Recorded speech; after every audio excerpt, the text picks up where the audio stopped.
What is going on, gunfighters? Coming at you from Petersburg, Alaska, for you guys that keep abreast of what the wife and I are doing. By God's grace, we made it here. I'm looking out over the ocean and mountains of Alaska, trying to figure out the logistics of a DIY hunt. On that, it's about hunting season. In much of the country, people are getting geared up.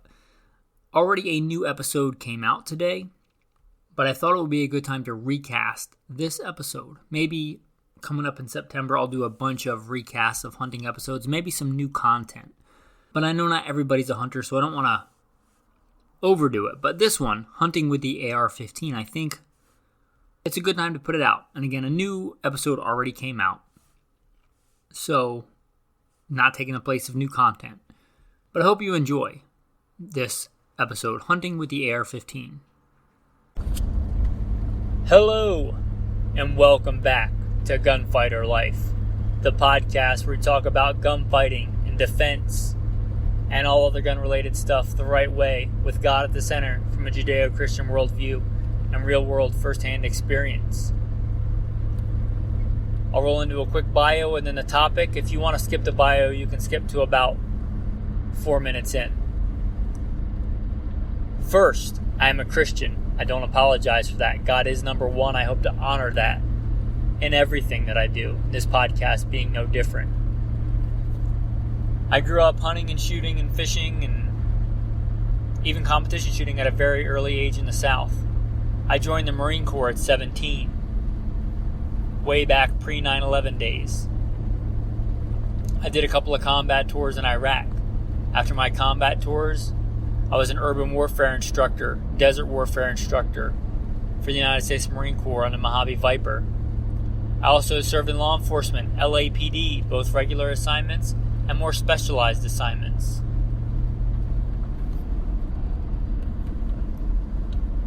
As well as serving in the United States Army, both full-time and part-time National Guard. I was a private contractor for a 3-letter government agency I won't specify.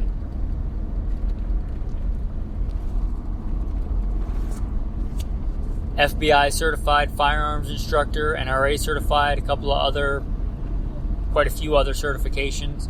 Been a professional firearms instructor for a lot of years. I served as the commander of a tactical team in a metropolitan area where primary job was to stop active shooters. I've been very blessed with a lot of talents. Been blessed to be a state rifle and a pistol champion a few times over. Won more shooting competitions than I can remember. Blessed be the Lord my rock, who trains my hands for war and my fingers for battle. Enough about me. Let's get into today's topic, the AR for hunting. Now, I don't know if this is true, but I've heard it said quite a bit that the AR is the most popular platform in America. And it's good for a lot of things. I would not say that it is optimal for hunting. I would not say that. I would definitely not say that it's optimal for medium to large game hunting. That being said, I must concede that we have a lot of new shooters and a lot of people buying ARs, and a lot of them hopefully want to get into hunting. And if that's the case, I would like to give you the most amount of leverage to use this platform in an effective and humane manner on medium to large game, or any game. We'll talk about other game too, other quarry. I probably should have mentioned in the bio as it pertains to this episode, I kind of skipped over it, and been a professional big game hunter and guide. Hunted all over this beautiful country, everything from whitetail deer on the East Coast, mule deer on the West Coast, and elk and deer, and slayed all manner of beast, bear and wolf. And even been a professional hunter of things like bison. Not many people today are blessed to say they've been a professional buffalo hunter, but I can say that. With that, let's get into talking about hunting with the AR. Now let's start small. We'll talk about varmints on up to deer and larger game.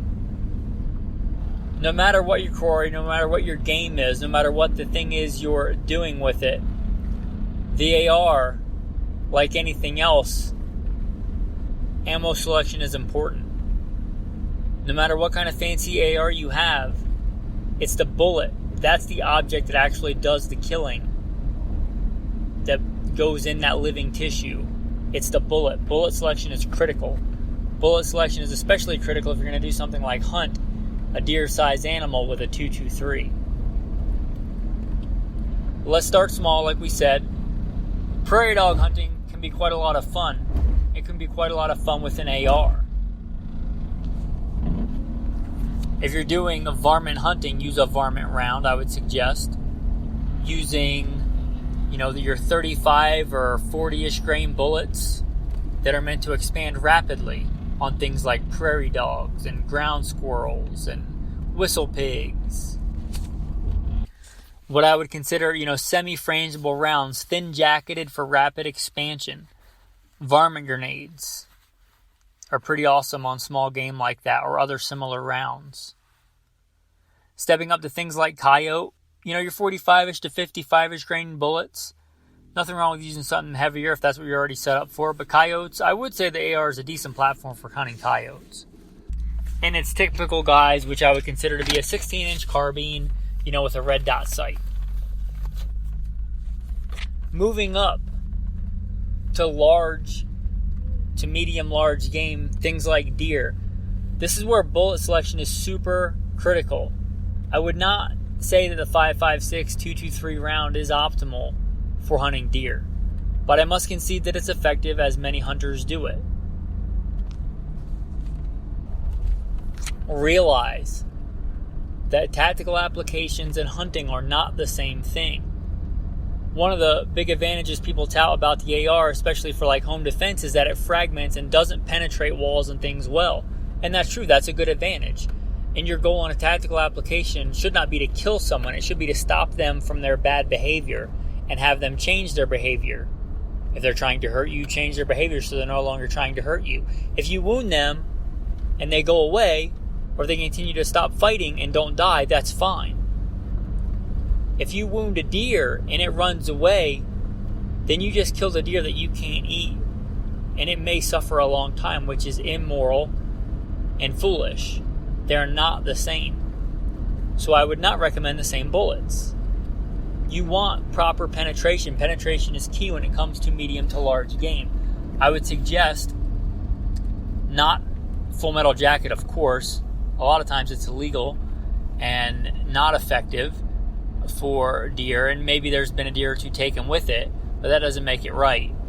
I would say not a full metal jacket and not a hollow point if it's designed for tactical applications, unless it's a hollow point designed for hunting with proper penetration in mind for the size game that you're hunting.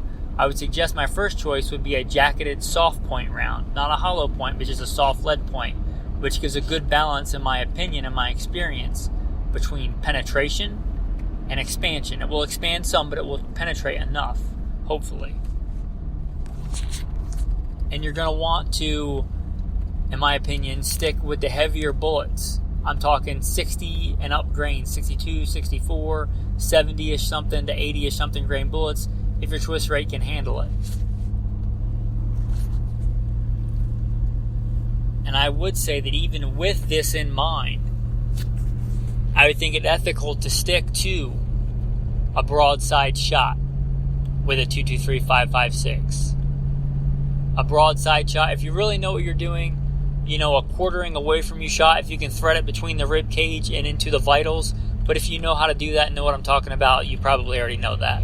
But for the person getting into hunting, stick to a broadside shot, meaning the animal facing sideways to you.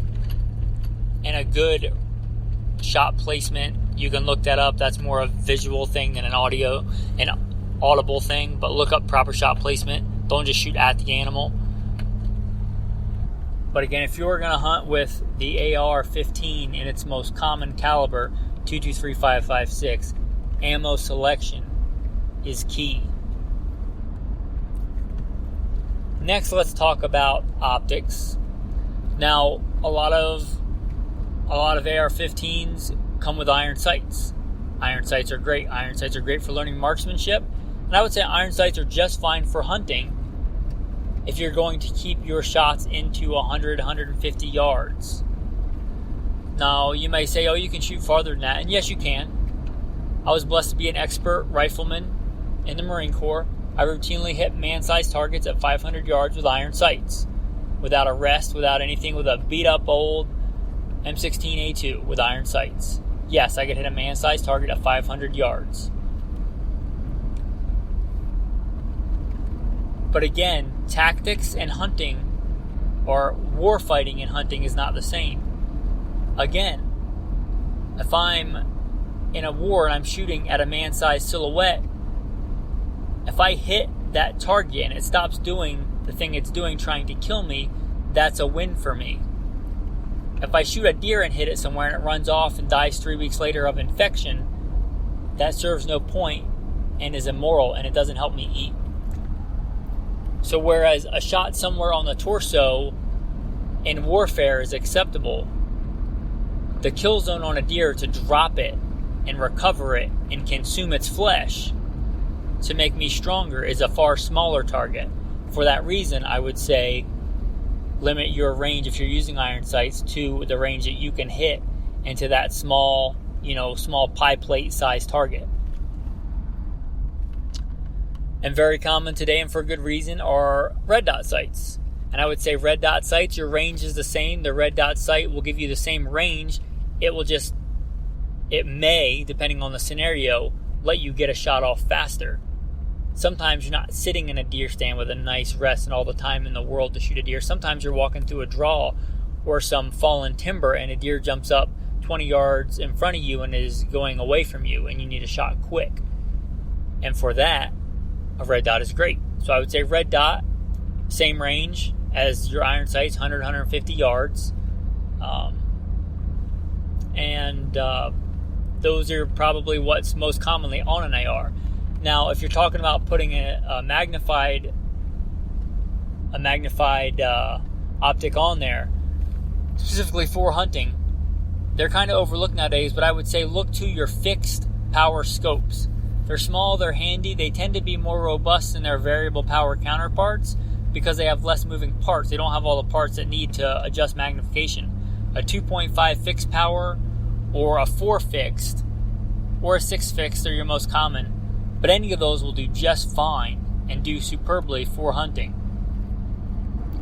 That being said, your most common optic that you're probably going to find at Walmart or Big 5 or somewhere like that with the most amount of options is probably going to be your 3-9. Your 3-9 is a deer hunting standard. It's been that way for a long time, and it's fine. It does good at medium ranges. It does good at long ranges. May not be great for a jump shot, shooting with both eyes open, but it's a good choice.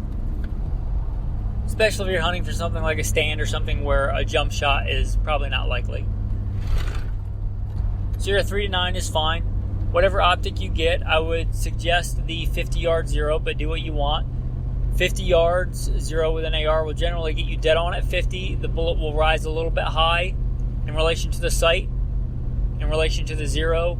Between 100, 125, 175 yards, it will be dead on again, generally between 200 and 250 yards, somewhere in there, depending on a lot of factors, your load, your bullet weight, your velocity, your barrel length, your twist rate, all that stuff. Generally be dead on at those two ranges.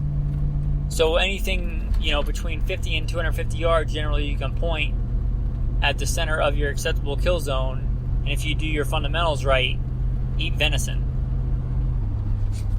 Now let's talk about the platform itself. We talked about the 223-556 16-inch carbine. That's probably your most common. Now, a longer barrel is going to make it more effective. It's going to give you more velocity. So if you have a 20-inch or something like that, even better. Now, if you are going to pick a different caliber, which I would highly recommend if you decide hunting with an AR is your thing and you want to be more optimized for it. I know a lot of people are saying the AR-10. Yes, the AR-10 is a great platform. But if we're talking about a different platform, I would suggest just getting a bolt gun or something.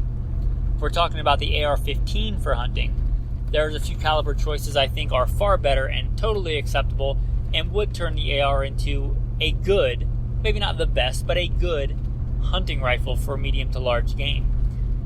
My number one choice would be the 6.5 Grendel. Now, the 6.5 Grendel is maybe an underappreciated cartridge. A lot of people are familiar with the 6.5 Creedmoor, and I know that for the ballistics nerds this is not exactly correct, but let's consider the 6.5 Creedmoor a 308 neck down to 6.5, and I know a lot of people are saying, no, that's not right, that'd be the 260 Remington. Yes, but for argument's sake, for simplicity to understand, let's say the 6.5 Creedmoor is a 308 neck down to 6.5 caliber. Well, for the sake of argument, and this is not exactly true, but a similar thing is taking the AK round, the 7.62 by 39, and necking it down to 6.5, giving you the 6.5 Grendel.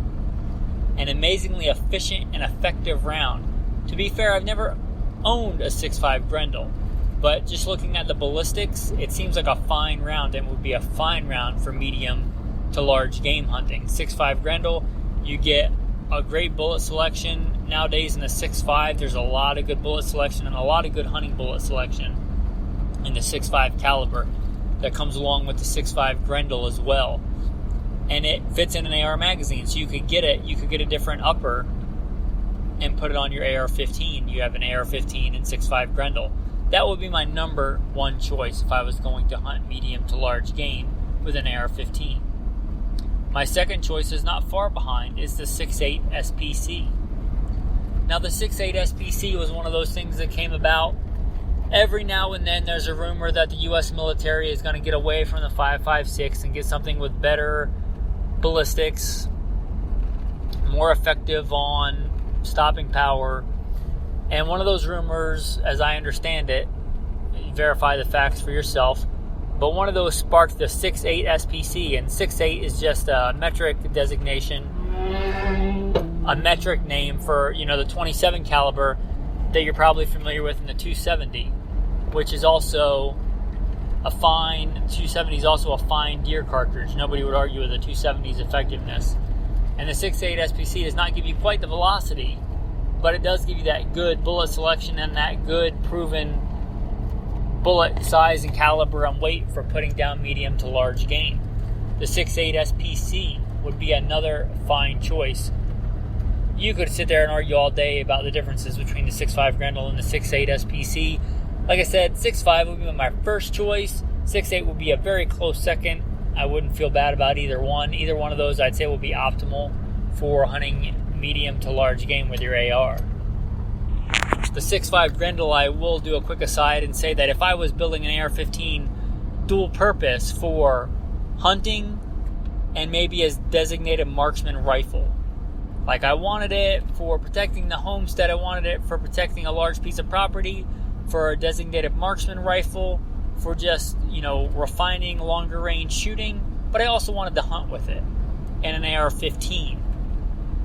The 6.5 Grendel would probably be my number one choice if I was doing a crossover application of those things. So again, the 6.5 Grendel and the 6.8 SPC would be top choices for me. Now, some people may be saying, or some fans may be thinking, what about a 300 Blackout? And I would say to that, no. I would say that is not better than a 223-556. If that's what you have, and you're going to hunt with it, that's your choice. Again, I would say bullet selection is vital for that. Bullet selection is key for that. Know your range for that. Know your dope for that. Know your holdover. That bullet has a pretty rainbow-like trajectory. I would not say that it's optimal. I wouldn't say you can't do it, though. I would just say, again, that if you're going to hunt with a 300 Blackout, really bullet selection and range are limiting factors and key there. So pay attention to those two factors. Now, there are other options, especially if you're hunting, in the eastern woods or the swamps or lowlands or somewhere where range is really in close, and that would be, the 450 Bushmaster, the 458 SOCOM, and the 50 Beowulf. These are your big caliber, single stack in a magazine. How the AR stacks rounds side by side, or almost side by side, called a double stack. Well, these rounds are so big they're single stack in the magazine. They're kind of tailor-made to fit the biggest rounds you can in an AR magazine. 50 Beowulf obviously is 50 caliber. The 458 SOCOM and 450 Bushmaster are 45 caliber, which I think will give you a much better bullet selection. But those would be great rounds for deer and larger game at close range. We're talking, 100 yards and in. If you're doing jump shots, if you're hunting in a swamp, hunting out of a canoe, things like that, those rounds are pretty cool if you want those, but you're going to be spending quite a bit of money for an upper like that and rounds like that. And I would say if you're going to spend that money, probably better off just going and getting a Savage 110 or a Savage Axis in 308 or 30-06 at Walmart. Be better in almost every way and cheaper than what you're trying to do with a 450 Bushmaster. But if that's all you have or that's what you want to do, again, go for it. Get a good, pretty much anyone in those calibers that's not FMJ, that's any kind of soft nose or a hollow point round ought to do just fine, because I imagine they penetrate quite well. That's one of the big reasons they were designed. Big, heavy bullets at moderate velocities tend to penetrate well, so I wouldn't worry about penetration on those. I'll give an honorable mention to the 30 AR. That's a pretty cool cartridge. It was kind of a flash in the pan. It never really caught on. But I would say that would be one of the best cartridges. If you reload, finding ammo for it's going to be tricky. But if you reload, you just buy the cases from Starline or whoever makes them. And it shouldn't be that big a deal if you're a reloader anyway. The 30 Remington AR. Pretty cool cartridge. Optimized for hunting. I don't think it really ever caught on for whatever reason. But pretty good cartridge for that. Maybe they introduced it too soon before ARs were really getting popular for hunting. But it would be a great cartridge. So honorable mention to that one if you feel like reloading for it, or if you just feel like getting a really niche cartridge that you really have to squirrel and look really hard for ammo for. But the 30 AR is also a very good cartridge. It's a 30 caliber. It would be fine for deer and some larger game.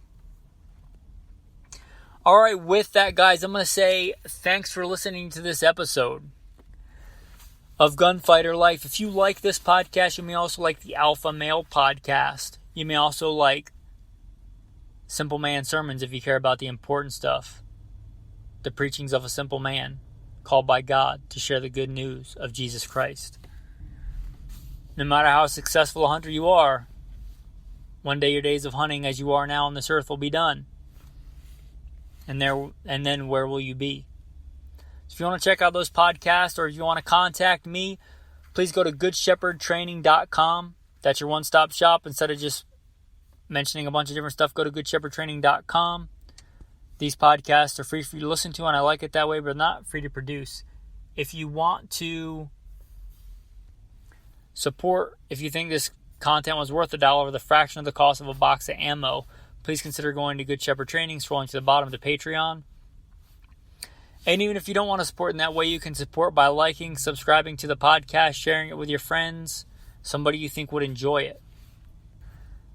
Granted, the audio quality of this podcast is probably not as good as some, but hopefully the real-world first-hand experience, grounded in reality, is worth it. And I hope that you agree with that. As a thank you for listening to the end, I'm going to give the tactical tip. This is something from my training and experience. By God's grace, I've never not recovered a big game animal that I was hunting. And one of the tip I'm going to give you today is, if you get a good shot on an animal, even if you believe it's a good shot, if that animal is still on its legs, if you can, get another shot in it. You may mess up a little bit of meat, but it greatly reduces the chance that you won't get any meat at all by a wounded animal running away and you not being able to find it. So if one bullet is good, if you can get another bullet in it ethically, another bullet is better. Put that animal down. Even if you think it's a great shot and it's going to fall soon, if you can get another good kill shot in, get one in. So that's my tactical tip of the day. With that, guys, I'm going to say thanks for listening and have a blessed day.